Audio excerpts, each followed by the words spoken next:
মার্কিন president Donald ট্রাম্পের যুদ্ধবিরতি ঘোষণার পরেও ইসরায়েলে হামলা অব্যাহত রেখেছে ইরান। এ দাবি তুলে তেহরানে হামলা চালানোর নির্দেশ দিয়েছেন ইসরায়েলের প্রতিরক্ষা মন্ত্রী। দেশটি ইরানের বিরুদ্ধে যুদ্ধবিরতি লঙ্ঘনের অভিযোগ তুলেছে। ট্রুথ সোশ্যালে ডোনাল্ড ট্রাম্পের যুদ্ধবিরতি ঘোষণা ও সংঘাতে না জড়ানোর অনুরোধের খবরের পর ইসরায়েলের পক্ষ থেকে যুদ্ধবিরতিকে স্বাগত জানানোর কথা বলা হয়েছিল। বিভিন্ন গণমাধ্যমে যুদ্ধবিরতির খবর ফলো করে প্রচার করা হলেও ইরানের ক্ষেপণাস্ত্র হামলার অভিযোগ তুলেছে ইসরায়েল। অবশ্য ইরানের হামলার পক্ষে কোনো প্রমাণ দেয়নি ইসরায়েল।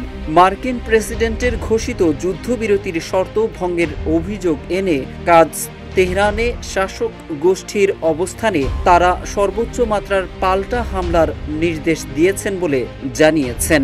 ওয়ালটন আবারো মিলিয়নিয়ার অফারে ওয়ালটন ফ্রিজ কিনে আপনিও হয়ে যেতে পারেন মিলিয়নিয়ার।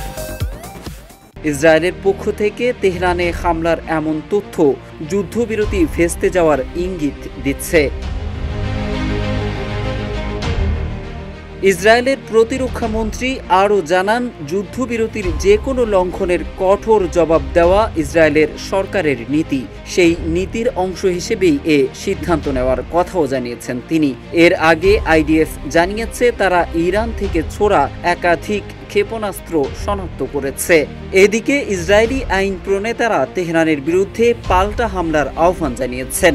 ইসরায়েলের কট্টর ডানপন্থী অর্থমন্ত্রী এবং প্রধানমন্ত্রী বেনিয়ামিন নেতানিয়াহুর নিরাপত্তা মন্ত্রিসভার সদস্য বেজালেল স্মোটরিচ এক টুইট বার্তায় বলেন, তেহরান কেঁপে উঠবে। ক্ষমতাসীন লিকুদ পার্টির এমপি টালি গতলিফ হুঁশিয়ারি দিয়ে বলেছেন, ইরানের যে কোনো লঙ্ঘনের উপযুক্ত জবাব দেওয়া হবে। বিরোধী দল ইসরায়েল বেইতেনু চেয়ারম্যান আবিগডোর লিবারম্যান এক পোস্টে বলেন, মার্কিন প্রেসিডেন্ট যুদ্ধবিরতি ঘোষণার 3.5 ঘন্টা পরই ইরান উত্তরের দিকে হামলা চালিয়েছে। তিনি অবিলম্বে প্রতিশোধ নেওয়ার কথা জানিয়েছেন।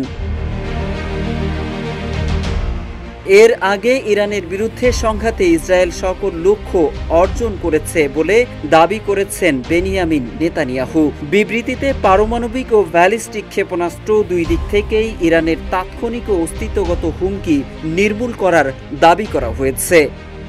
মোহাম্মদ সাইফুল ইসলাম, ইত্তেফাক।